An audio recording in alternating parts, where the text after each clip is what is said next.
Assalamualaikum warahmatullahi wabarakatuh. Perkenalkan, nama saya Maisiroh dari Prodi Matematika dengan NIM IST 2006007.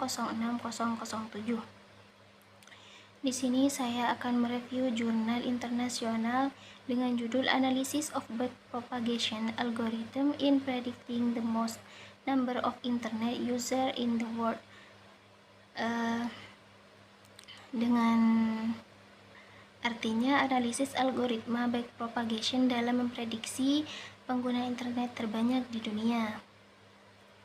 Jadi di sini untuk latar belakangnya, internet saat ini sudah menjadi kebutuhan primer bagi para penggunanya. Menurut lembaga riset pasar eMarketer, ada 25 negara teratas dengan jumlah pengguna internet terbanyak di dunia.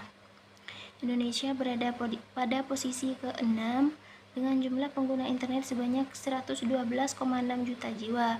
Dengan semakin meningkatnya jumlah pengguna internet, diharapkan ikut dapat memajukan perekonomian dan juga pendidikan di suatu negara. Untuk dapat meningkatkan jumlah pengguna internet khususnya di Indonesia, maka perlu dilakukan prediksi untuk tahun-tahun mendatang sehingga pemerintah dapat menyediakan sarana dan prasarana yang memadai guna untuk mengimbangi pertumbuhan jumlah pengguna internet dan sebagai langkah antisipasi saat terjadi penurunan jumlah pengguna internet. Salah satu keuntungan dari meningkatnya pengguna internet adalah meningkatnya wawasan masyarakat khususnya kalangan pelajar. Keunggulan lainnya adalah dapat meningkatkan peluang usaha bagi masyarakat baik menengah maupun atas. Misalnya dengan memiliki toko online, dengan semakin meningkatnya peluang usaha juga membantu terbukanya lapangan kerja bagi masyarakat, dan hal ini juga membantu meningkatkan pendapatan per kapita suatu negara khususnya Indonesia.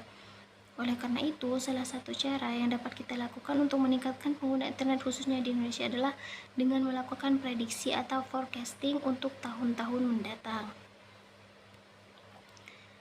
Untuk metode yang digunakan dalam penelitian ini yaitu pertama ada analisis, diartikan sebagai pemecahan atau pemisahan suatu komunikasi atau peristiwa ke dalam unsur-unsur penyusunnya, sehingga gagasan, pemahaman atau konsep relatif lebih jelas dan hubungan antar gagasan lebih tersurat. Terus selanjutnya itu prediksi atau forecasting itu adalah memperkirakan sesuatu di masa depan berdasarkan data masa lalu yang dianalisis secara ilmiah. Kemudian ada backpropagation, yaitu algoritma iteratif yang mudah dan sederhana yang biasanya bekerja dengan baik bahkan dengan data yang kompleks. Kemudian ada menggunakan internet yang salah satu bagian komunikasi yang mempunyai peranan besar dalam menyampaikan informasi yang dibutuhkan masyarakat. Untuk kerangka penelitiannya di situ ada langkah awal, kemudian mengumpulkan data atau studi sastra, kemudian masalah identifikasi masalah, percobaan awal, menentukan pola, kemudian hasil pengolahan data, kemudian kita prediksi, evaluasi akhir, kemudian selesai. Dan untuk metode selanjutnya yaitu ada normalisasi data.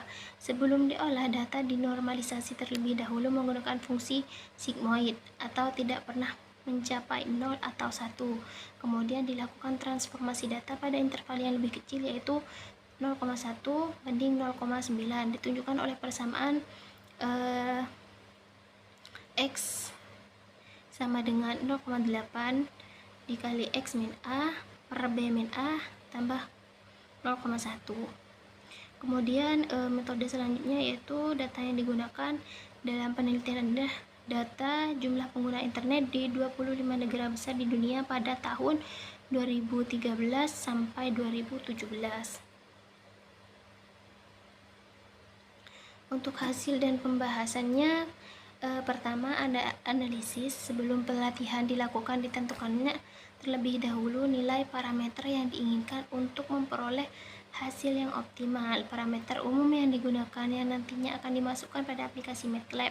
Untuk pelatihan dan pengujian dapat dilihat pada kode berikut.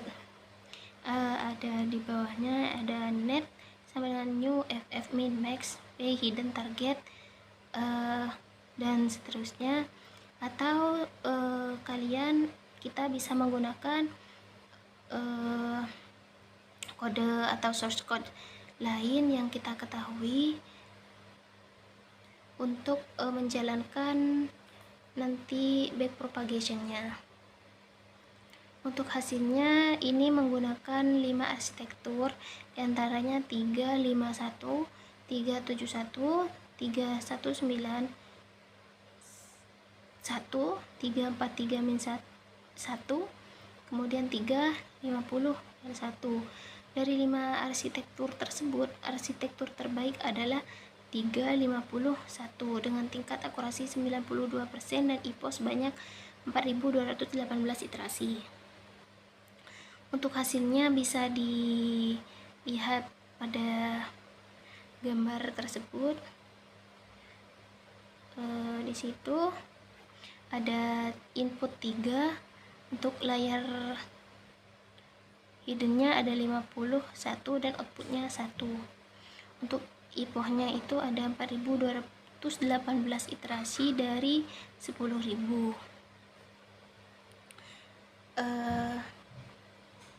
Kemudian selanjutnya untuk pembahasannya, pada tabel tersebut dapat dilihat hasil akurasi dan tingkat MSE model arsitektur terbaik yaitu 351. Berdasarkan tabel 4, errornya sama dengan diperoleh dari target output. SSE diperoleh dari E3/2. Total jumlah SSE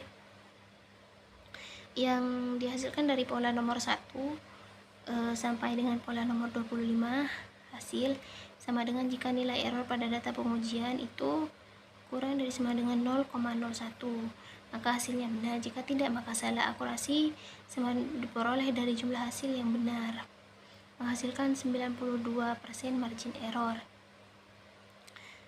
Dari 5 model arsitektur tersebut diperoleh IPO level dan waktu dengan menggunakan aplikasi MATLAB, sedangkan MSE dan akurasi dari masing-masing model arsitektur diperoleh dengan menggunakan perhitungan pada Microsoft Excel.